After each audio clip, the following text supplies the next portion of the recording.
엘리야의 몸에서 떨어진 그 겉옷을 가지고 물을 치며 가로되 엘리야의 하나님 여호와는 어디 계시니까 하고 저도 물을 치매 물이 이리저리 갈라지고 엘리사가 건너니라 맞은편 여리고에 있는 선지자의 생도들이 저를 보며 말하기를 엘리야의 영감이 엘리사의 위에 머물렀다 하고 가서 저를 영접하여 그 앞에서 땅에 엎드리고 사랑과 은혜가 많으신 주님 감사합니다. 우리 교회의 아버지께서 기도의 능력을 주심을 감사합니다. 우리는 할 수 없사오나 하나님께서는 모든 걸 하실 수 있사오니 우리가 하지 말게 하시고 우리의 입술을 통해서 우리의 마음을 통해서 아버지께 영광을 드리고 아버지께 하실 수 있도록끔 기회를 드릴 수 있는 겸손한 영혼들이 될 수 있도록 아버지 역사해 주시옵소서. 오늘 말씀 가운데에도 하나님의 능력이 계십니다. 능력 가운데 아버지 깨달음을 얻게 해주시고 하나님께 기쁨과 영광을 드릴 수 있는 귀한 자리가 될 수 있도록 역사해 주시오 믿사오며 모든 말씀 예수 그리스도 이름으로 감사하며 기도했습니다. 아멘. 감사합니다. 자, 오늘 열왕기야 그냥 1장, 2장, 3장만 이게 제가 지금 보려고 하는데요. 어떤 내용이 여기 혹시 읽으셨어요? 근데 열왕기야 하는 줄 읽어보셨나요? 여기에 보게 되면 어떤 분이 나오면 2장에 보게 되면 엘리야님 아시죠? 엘리야 선지자. 에녹처럼 어떻게 돼요? 죽지 않고 하늘로 이렇게 올라가신 분. 이게 회리바람이라고 하죠. 회리바람. 초자연적인 그 회리바람으로 확 타고 올라갔는데 선지자 생도 우리 얘기하면 이제 그 신학교라고 볼 수가 있겠죠. 옛날로 따지면 그 선지자 생도분들 한 50명이 엘리야 선지자님 시체를 찾겠다고 돌아다녀요. 그랬더니 엘리사님이 하지 마라. 그럴 필요 없다. 이미 공중을 떠서 다 하나님께서 데려가신 거를 굳이 너네가 찾아봤자 무슨 의미가 있겠냐고 얘기하지만 간곡히 부탁해서 그러면 찾아봐라 그러고 온 동네방네 다 찾아봤지만 못 찾아요. 내가 가지 말라고 그랬잖니? 라고 엘리사님이 이제 딱 한마디로 해도 끝나는 그런 부분이 나오게 됩니다. 이 엘리야 선지자님이 승천하는 거예요. 하늘로. 보통 분이 아니죠. 근데 희한하게요. 성경에는요.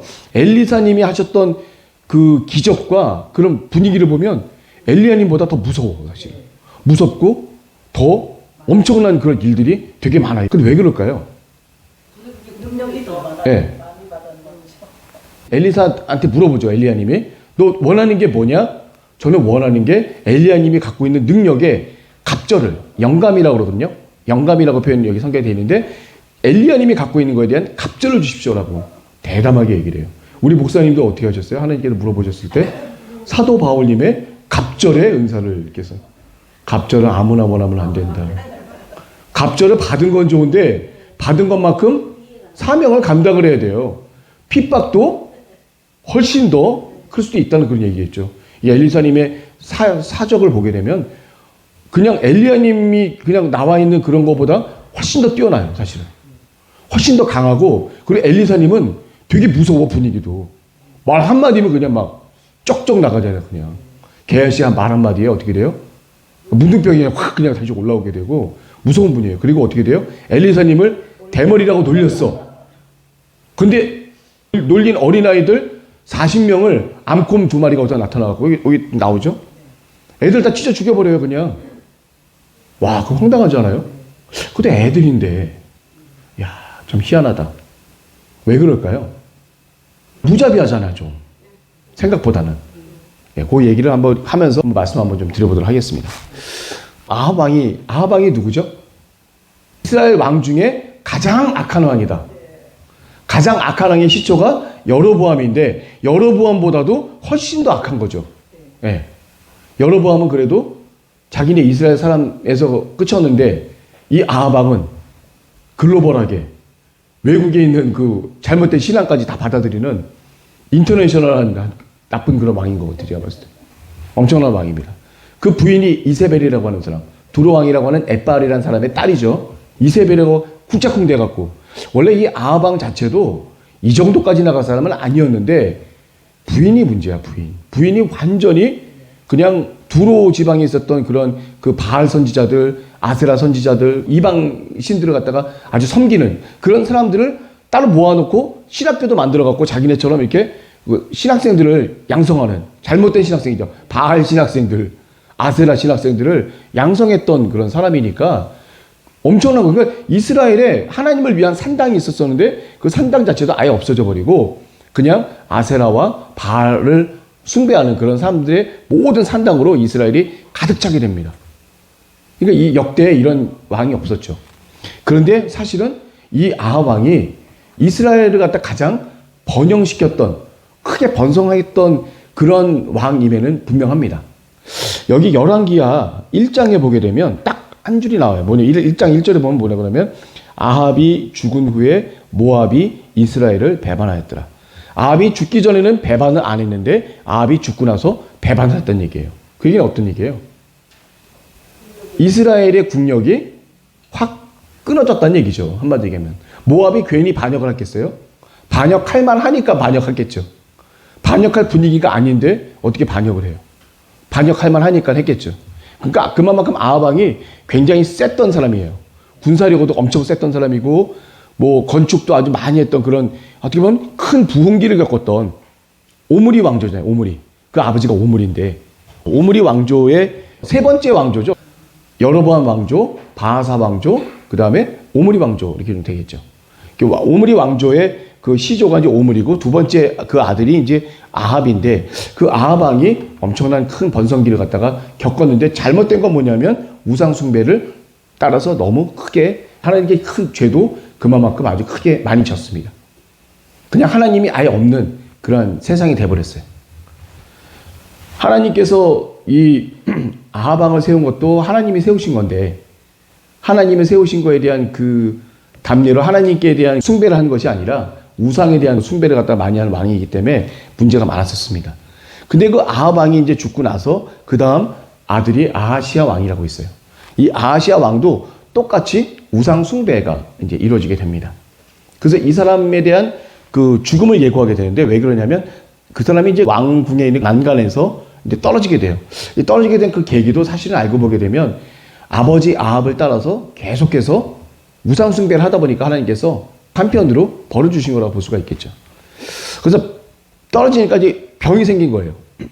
그 병이 생겼으면 어떻게 돼요? 뭐 의원을 찾아가거나 아니면 하나님께 기도를 구해서 보통 보면 하나님께 기도를 구하고 하나님께 모든 것을 여쭤봐야 되는데 이 사람은 누구한테 여쭤봐요? 병이 낫는지 안 낫는지를 누구한테 여쭤보게 되냐면 에그론이 어디예요? 옛날 블레셋 지방의 5 마을 중에 하나죠. 그 마을에 가서 바알 세붑이라고 하는 우상에게 내가 지금 어떻게 나을지 안 나을지를 그 우상에게 물어보라고 자신의 사자들을 파견을 보냅니다. 그랬을 때 하나님께서 디셋 사람 엘리야, 그 전에도 나왔던 우리 선지자님이지만 이 엘리야 선지자님을 통해서 이 사자들에게 뭐라고 얘기를 해요?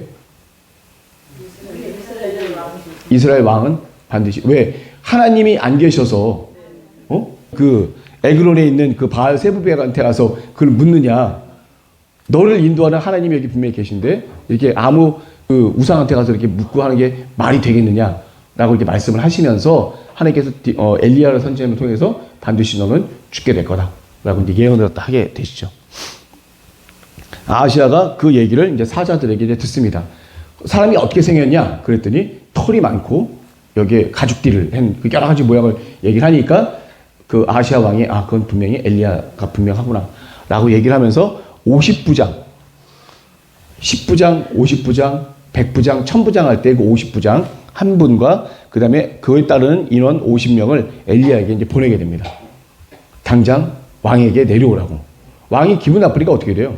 보낸 거죠. 왜 50명씩이나 보냈을까요? 그만큼 엘리야 선지자님이 능력이 뛰어나다는 것을 알고 있기 때문에 한두 사람 붙여갖고는 택도 없을 거라고 생각을 해갖고 50부장 정도 되는 사람의 규모를 통해서 한 50명 정도 가서 호위해갖고 포송해 올 줄 알았죠. 예. 근데 첫 번째 이제 갔어요. 50명이 되는 사람이 딱 갔는데 그 사람이 가서 이제 뭐라고 그랬죠? 왕께서 내려오라 이렇게 하셨다. 이렇게 얘기하니까 엘리야님이 뭐라고 그래요? 내가 만일 하나님의 사람이면 불이 하늘에서 내려와서 너와 너의 50인을 살라버릴 거다. 그래갖고 어떻게 돼요? 하늘로부터 불이 내려와서 50부장과 50명을 싹 태워버려요. 그리고 나서 그러면은 얼른 무릎을 꿇고 사죄하고 이제 회개를 해야 되는데 그거 없어요. 그 다음에 또 보내요. 또 50부장 한 명과 50명을 또 엘리야에게 또 보냅니다. 그랬을 때 어떻게 돼요? 똑같은 일이 또 벌어져요. 싹 불태워버리죠. 세 번째 사람은 어떻게 돼요? 죽을 거 뻔하니까 어떻게 돼요? 가서 넙죽 엎드리죠. 겸손하게 우리의 목숨을 중하게 여겨달라. 그랬더니 어떻게 하나님의 사자께서 어떻게 하죠? 엘리야님한테 저들을 따라 같이 가라 라고 길을 제시해 주게 됩니다. 여러 가지가 의미가 있어요. 그 하나님에 대한 그 경배와 하나님에 대한 그 경외함과 하나님에 대한 그 나의 그 겸손함이 이 비춰졌을 때는 이 길이 보일 수가 있는 거예요. 세 번째 가는 사람도 그냥 갔었을 때는 분명히 자기도 죽을 걸 아니까 그 사람 마음 가운데 어떻게 돼요? 납작 엎드리고 한 번만 살려달라고 그 엘리야님한테. 안 그랬었으면 어떻게 돼요? 내가 하나님의 사람일지언정 하늘에 불 오면 불의 대양이에요. 불의 대양. 우리 엘리야 선지자님은 불로써 모든 것을 다 응답받으신 분 아니에요. 하늘로부터 불이 와서 엘리야 선지자님이 갖고 있는 권위는 여호와 하나님의 권위를 하나님께서 보여주신 거예요. 말만 잘못 찍하면 그냥 다 그냥 불살라버리는 그런 놀라운 역사는 뭐예요? 하나님의 놀라운 권위를 이 이스라엘 사람들에게 하나님이 분명히 나타내 주시려고 한 거예요. 첫 번째 사람이 아무 생각 없이 와서 너 왕이 내려오니까 당장 내려와라. 나랑 같이 가자. 내가 만약에 하나님의 사람이면 너는 완전히 하늘로부터 오는 불 때문에 그냥 다 불타져 없어져 버릴 거다. 해서 완전히 그때 불타져 없어져 버렸고 또 보냈는데 또 그렇게 벌어지고 세 번째 사람은 어떻게 돼요? 지혜가 있어서 겸손함이 있어서 그 앞에 가서 완전히 무릎 꿇어 엎드리는 그런 상황이 되죠. 그래서 여호와의 사자가 엘리야님에게 다시 얘기를 해서 아하시아에게 가서 이제 아하시아 왕의 죽음을 같이 예언하면 된다. 내가 너와 함께하겠다라고 말씀하셔서 이제 가게 되죠. 그래서 결국 그 엘리야 선지자님의 그 말로 인해서 아하시아 왕이 시름시름 병을 앓다가 이제 죽게 되는 거죠. 그래서 죽고 난 다음에 그 다음에 아하시아 왕이 워낙 임기가 짧으니까 2년밖에 안 되거든요. 그러다 보니까 자식이 없어요. 그래서 누가 왕이 돼요? 아합 왕의 둘째 아들 여호람이라고 하죠. 여호람. 요람이라고 하기도 하고 여호람이라고도 하긴 하는데 그 왕자가 이제 왕이 된 거죠. 그래서 한 12년 동안을 갖다가 이스라엘을 갖다가 통치하게 됩니다. 이 놀라운 역사예요. 사실 보게 되면. 엘리야 선지자님 한때는 하나님이 함께 하신다는 그런 마음이 없이 나 혼자라고 생각했을 때는 이세벨의 말 한마디에 그냥 득달같이 도망가서 죽음과 그 공포에 부르르 떨었던 엘리야 선지자님이 이제는 어떻게 돼요? 담대함을 입고 나오셔서 하나님이 말씀하신 대로 이 나에게 주시는 그 담대함도 사실은 하나님께서 주셔야지 내 스스로의 용기 갖고는 버틸 수 있는 게 아니에요. 사실 내가 봤을 때. 이 담대함을 달라. 우리 기도할 때 그러잖아요. 담대함을 달라. 이 하나님 은혜 가운데 나에게 담대함이 없다면 아무에게 가서라도 복음을 전할 수가 없어요. 눈치를 보게 되고 상황을 보게 되고 이해가 돼. 그 사람이 복음을 못 받아들이는 이해가 돼. 그게. 그걸 왜 이해해줘요? 그걸? 예수 그리스도 이름으로 물리치고 말씀을 전해야지. 우리 여기 직구를 던져갖고 막 하시는 분 계시잖아요. 우리 박정근 집사님. 당장 오라고 우리 교회에. 이런 일이 있다고 당장 오시라고. 당당하게 얘기할 수 있는 건 뭐예요? 그 확신은. 당신의 그 용기가 아니에요. 그거는. 하나님이 주신 확신이죠. 하나님 주신 확신. 그거 없이 어떻게 가서 마음대로 막 얘기를 해요? 당신이 체험했으니까 하나님 계시는구나. 그런 하나님인데 이거 이렇게 안 될 리가 없다. 하나님 이렇게 해주시라고 딱 말하는 그것조차도 그 입술조차도 사실은 하나님으로부터라고 저는 생각합니다. 자신의 잘못된 감정과 자신의 어떤 그 교만함과 이런 것들 나오는 거는 반드시 하나님이 허락지 않으시죠. 그래서 우리가 기도를 많이 해야 되는 거예요. 기도를. 하나님이 원하시는 게 맨 처음에는 내가 잘 몰라. 기도를 쭉 하다 보게 되면 점점 내 마음 가운데 하나님이 그 확신을 주시는 거예요. 그 분명한 확신을 갖고 내가 나가서 전도를 할 때 마귀들이 물러가게 되고 하나님의 올바른 전도가 이루어질 수 있는 거라고 저는 분명히 믿습니다. 자, 우리 엘리야님은 참 대단하세요. 위대한 선지자 엘리야, 엘리사 이 두 분이 이제는 어떻게 돼요? 체인지가 되는 거예요. 직무가. 엘리야 선지자님 딱 거기까지. 그 이유는 하나님께서 가져가시겠죠. 물론. 엘리사 선지자님이 해야 될 만한 그런 때, 그 때와 시기. 사실 모세님도 그 힘든 고생을 하셨음에도 불구하고 왜 가나안으로 좀 들어오게 그렇게 바라셨는데 느보산에서 이렇게 딱 보셨을 때 야, 멋진 기름진 땅 그렇게 가고 싶었던 젖과 꿀이 흐르는 아주 풍족한 사막보다는 풍족해요. 아주 풍족하진 않지만 당신들이 다녔던 그 사막보다는 엄청 풍족한 땅인데 거기를 한번 들어가 보고 싶었던 게 모세님의 소원임에도 불구하고 하나님이 허락지 않으셨던 것처럼 우리 엘리야님에게도 하나님께서 가져가시는 그 때가 있어요. 자, 그 때가 있는데 엘리야님이 이제 뭐라고 얘기를 해요? 엘리사님하고 이제 같이 있습니다. 이제 길갈에서 같이 이제 움직여지는데 길갈에 이제 남아 있으라고 그래요. 이게 보면은 뭐냐면 엘리야님이 하시는 계속적인 여기 방법이 뭐냐면 서로 이렇게 위치를 바꾸시는 거죠. 이제 인수인계 해주시는 그 단계에서 엘리야님이 항상 하시는 얘기가 뭐냐면 너는 여기 머물러 있어라. 나는 하나님께서 베델로 부르시니까 나는 그걸로 가야겠다. 그랬을 때 엘리야님이 뭐라고 그래요? 절대로 난 떨어질 수 없습니다. 무조건 나는 엘리야님 따라갑니다. 아, 이게 중요한 거예요, 이게. 하나님의 것이고 하나님의 움직인다고 생각되는 그런 것이라고 생각한다면 나는 어떻게 돼요? 목숨을 걸고 따라 나가야 된다는 얘기예요. 엘리사 선지자님이 절대로 포기하지 않습니다. 자, 그리고 이제 베델에 갔더니 선지 생도들이 뭐라고 얘기를 해요? 아, 당신의 머리 위로 선생님이 위로 올라갈 것 같다. 한마디로 승천할 것에 대한 그 예견을 거기 선지 생도들이 얘기를 해요. 나도 알고 있다. 잠잠해라. 이제 조용히 하고 가만히 있어라. 자, 그리고 이제 베델에서 또 이제 엘리야 선지자님이 또 그래요. 아, 난 지금 하나님께서 여리고로 부르시는데 내가 갈 테니까 넌 여기 있어라. 그때 또 뭐라고 그래요? 절대 그럴 수 없습니다. 무조건 여리고로 저도 따라가겠습니다 하고 그리고 따라갑니다.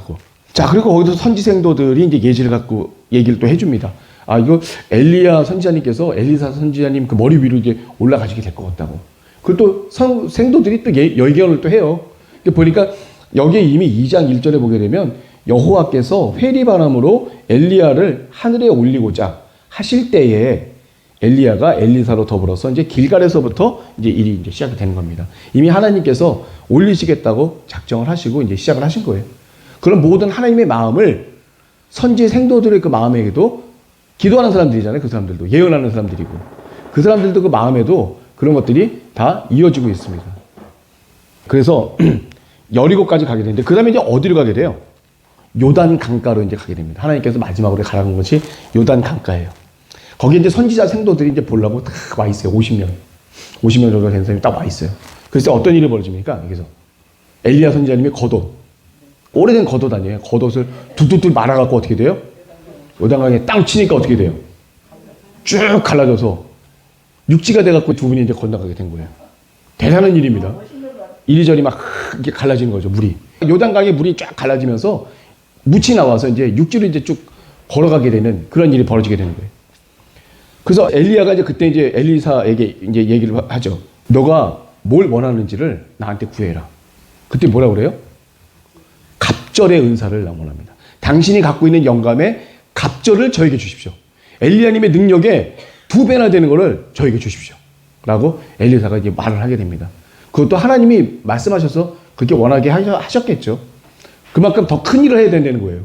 내가 갑절의 은사를 받으면요. 갑절의 사명을 받아야 되고 갑절의 핍박을 받아야 되는 거예요. 다 감당해야 돼요, 이게. 그 갑절이라고 그냥 보기에 뭐, 와, 대단한 거 같고 막 그런 거 같지만 사실 그렇지 않습니다. 우리 목사님들, 부흥회 때 뭐 많은 성도님들 막 하고 막 크게 외치고 막 능력 있는 그런 부흥사님들 가보면요. 그만큼의 어려움과 고통과 십자가와 이런 것들이 다 따르게 돼요. 예전에 그 어떤 한 목사님이 말씀하셨는데 여러분들 지나가다가 저기에 번듯한 그 교회 하나 딱 있어요. 딱 있으면 자기는 딱 가면 느껴진대요. 아, 저 교회 짓느라고 몇 명은 죽었겠구나. 우리는 그냥 돈 많은 사람들이 돈 탁 내놔갖고 교회가 떡하니 져진 걸로 생각하지만 그렇지 않아요. 거기에는 상상할 수 없을 정도의 사람의 희생과 헌신과 고통이 그 가운데에 묻어져 있는 거예요. 어느 한 역사도 그렇지 않은 역사가 없습니다. 사실.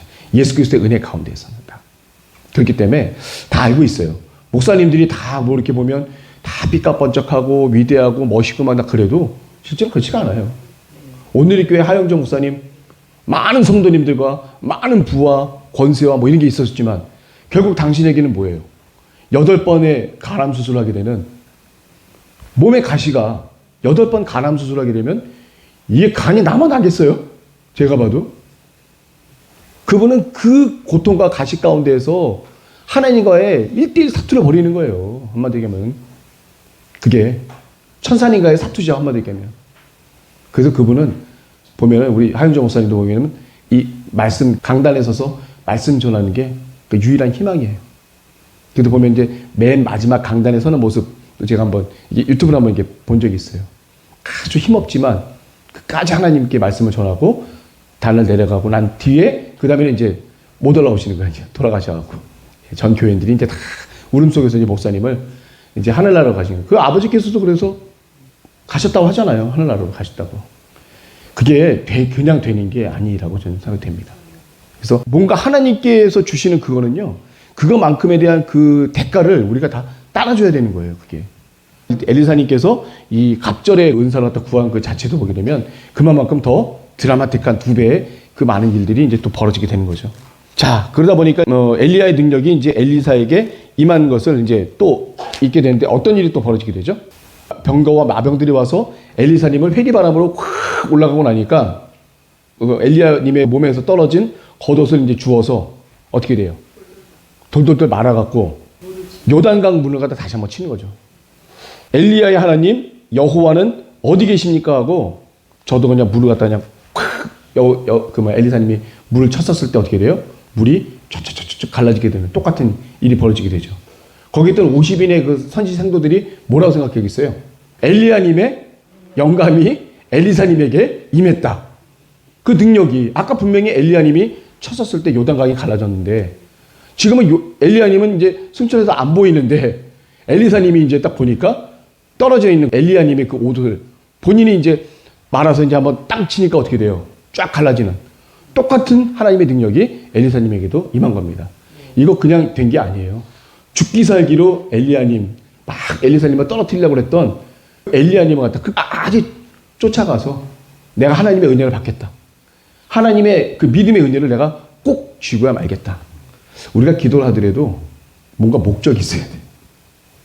그냥 하려니까 1시간 대충 하는 그러한 주문하듯이 하는 그 기도가 아니라 목적이 있어야 돼. 나도 이 1시간 동안 하나님이 날 봐주신다고 했으니까 이 귀한 시간입니다. 1시간은 이 귀한 1시간 동안만큼은 적어도 하나님께서 마귀를 막아주시고 당신과 나와의 1대1 시간을 딱 확보해 주시는 시간이에요. 엄청난 시간이에요. 이거 이 시간 그냥 헛되이 보내서는 안 될 시간입니다. 그 시간에 하나님이 얼마나 많은 능력이 임하겠고 얼마나 많은 예지력을 주실 거고 얼마나 많은 지혜를 부어주시라고 하는 것 거예요. 우리가 봤었을 때는 뭐 돈도 주시고 축복도 주시고 막 그런 것도 있겠지만 그 저면에는 더 중요한 건 뭐예요? 우리의 영이 하나님 나라로 조금씩 가고 있는 거예요. 그걸 하나님이 더 중요하게 생각하시는 부분이잖아요. 내가 하늘의 천국 시민권을 갖다가 온전히 소유한 사람이 될 수 있도록 그 가운데서 더 능력을 부어주시고 더 은혜를 부어주시고 더 믿음을 부어주시고 영혼을 열어주셔서 정말 그 시간만큼은 영적인 하나님과의 1대1의 대화를 해주시는 놀라운 그 시간들이 이 엘리야님과 엘리사님에게 주어진 것뿐만 아니라 우리 교회에도 이제는 주어졌다고 하는 그 자체가 저로서는 생각만 하면 할수록 흥분돼요. 야, 엄청난 시간이다, 이거. 가만히 생각해보면 이건 엄청난 시간인 거예요. 예, 우리가 그 시간을 헛되이 보내지 않고, 이제 우리 더 능력받고, 은사받고, 우리 엘리사님처럼 끝까지 막 그냥 마귀가 옆에서 막 유혹하더라도 끝까지 가서 기도하고 막 해서 결국은 하나님께서 우리에게 주시는, 그리고 우리도 목적이 있는 거예요. 하나님 기쁘게 해드리고, 내가 거듭나고, 또 내가 또 내놓는 그 기도 제목들이 있을 거 아니에요. 내 믿음이 부족해서. 우리 가족권도 있고. 그런 모든 것들을 하나님께서 통찰해서 그 1시간 동안에 아니면 1시간 이상 되는 그 시간 동안에 하나님께서 역사해 주시는 그건 이제 아마 간증할 일들 아마 많이 있으실 거예요. 그게 간증할 일이 많이 생기는 분들은 간절한 분들이 더 생기는 거예요. 간절한 분. 안 간절하면 의미가 없어요. 간절해야 돼. 간절해야 돼. 내 목숨 걸고 할 정도로 간절해야 돼요. 영혼들. 중요합니다. 오늘 아버지께서 우리 영혼들이 이제 자꾸 인사를 시키라고 자꾸 그러세요. 어떻든 간에. 또 우리 집안에서도 오늘 좀 몇 명 이게 어떻게든 오시긴 했는데 하여튼 4번 와서 어떻든 간에 계속 오셨잖아요. 성도분들의 친척분들도 오시고 다 오셨잖아요.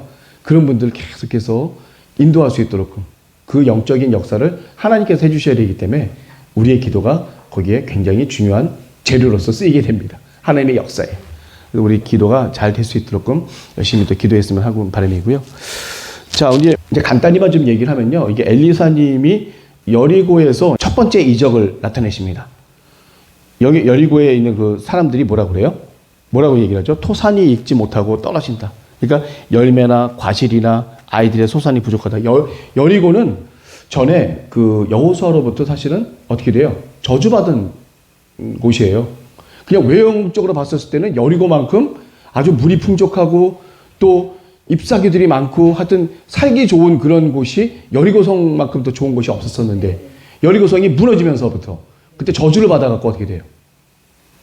이제 그 뭐라고 했죠? 여리고성을 갖다가 일으키거나 성문을 세우거나 하면 차자가 죽고 장자가 죽고 막 그런 얘기를 갖다가 했었잖아요. 실제로 그런 일이 벌어졌었고 그 후대에 와서 그런 것처럼 이 여리고라고 하면 어떻게 보면 일종의 여호수아님의 저주의 도시라고 볼 수가 있어요. 그러다 보니까 여기에 보면 이제 그 토산이 익지 못하고 떨어지고 열매들이 없는 이런 부분들을 갖다가 이제 엘리사님에게 말씀을 드리니까 엘리사님이 어떻게 돼요? 그 많고 많은 그런 물건 중에서 하필이면 이제 소금을 갖다가 물의 근원지에다 갖다 주면서 이제는 토산이 익지 못하고 떨어지지 않는 그러한 좋은 곳으로 이렇게 변화될 수 있는 이거 얼마나 큰 능력이에요, 엘리사님한테. 이게 굉장한 능력입니다. 이게 열매가 없는 그곳을 열매가 많이 있도록끔 물을 변화시켜 주신 거예요, 완전히. 엄청난 그 능력이죠. 예, 그런 능력이 이 엘리사님에게 임한 거예요. 엘리야님의 갑절의 능력이 임한 그 엘리사님이 하셨던 그런 첫 번째 이적이 바로 그겁니다. 자, 그러다가 이제 좀 있다 보니까 엘리사님을 대머리라고 조롱하는 아이들이 있었었네. 지나가다가. 근데 그 아이들이 뭐 대머리라고 막 놀려요. 근데 그 가운데 어떻게 돼요? 그들을 저주하니까 어떻게 돼요? 엘리사님이 저주하니까 암곰 2마리가 나와서 어린아이들 갖다 쫙 찢어 죽였는데 40명이나 찢어 죽였잖아요. 와, 그러고 보면 좀 비인간적이에요, 그러면. 엘리사님은 피도 눈물도 없어. 조금 전에 여리고를 갖다가 이렇게 잘 좋게 만들어 주셔갖고 소산도 좋게 해주시고 열매도 잘 있게 해주신 그런 좋은 분이라고 생각을 했는데 제가 딱 보니까는 또 갑자기 어떻게 돼요? 아이들 갖다 40명 갖다 찢어 죽였단 말이에요. 이게 어떤 의미일까요? 어떻게 우리가 의미를 생각해야 될까요? 이거는 아이들. 단순히 대머리라고 놀렸다고. 어떻게 보면 하나님의 권위, 하나님의 능력의 권위가 어떻다는 것을 어린아이가 곰에게 40명이 찢김을 당했다고 하는 것을 그 주변에는 그걸 들은 사람들은 과연 어떻게 생각을 했을까요? 엘리사님은 어떻게 볼까요? 희생은 됐어요. 불쌍한 어린아이들의 40명의 희생은 있었지만 그럼에도 불구하고 그 가운데에서 하나님이 가져가지고 했던 거는 하나님에 대한 절대적인 주권, 권위, 이거를 엘리사님에게 주셨던 하나님의 진정한 권위를 하나님께서 세워주신 거죠. 한마디로 얘기하면. 그럼 그다음부터 어떻게 돼요? 엘리사님을 이제 함부로 놀리면 큰일 나는 거야, 이제. 예, 하나님의 능력이, 엘리야 선지자님의 능력이 갑절 임한 엘리사님은 이제 함부로 할 수가 없는 거예요. 아, 하나님이 정말 함께 하시는구나. 어린아이들조차도 놀렸는데 어디선가 곰이 나타나서 엘리사님을 함부로 조금이라도 했던 그런 사람이면 어린아이조차라도 그건 안 된다라고 하는 것을 하나님께서 명확하게 보여주신 거예요. 제 배 나온 걸 이렇게 너무 판단하고 그러시면 안 돼요. 농담입니다. 내가 그 얘기는 안 하려고 했는데 보면은 하나님의 권위가 대단하다는 것을 저희가 좀 알 수가 있어요. 제가 보게 되면 하나님에 대한 그 절대적인 권위를 엘리사님에게 사실 주신 거예요. 야, 엘리야님의 갑절의 은사다.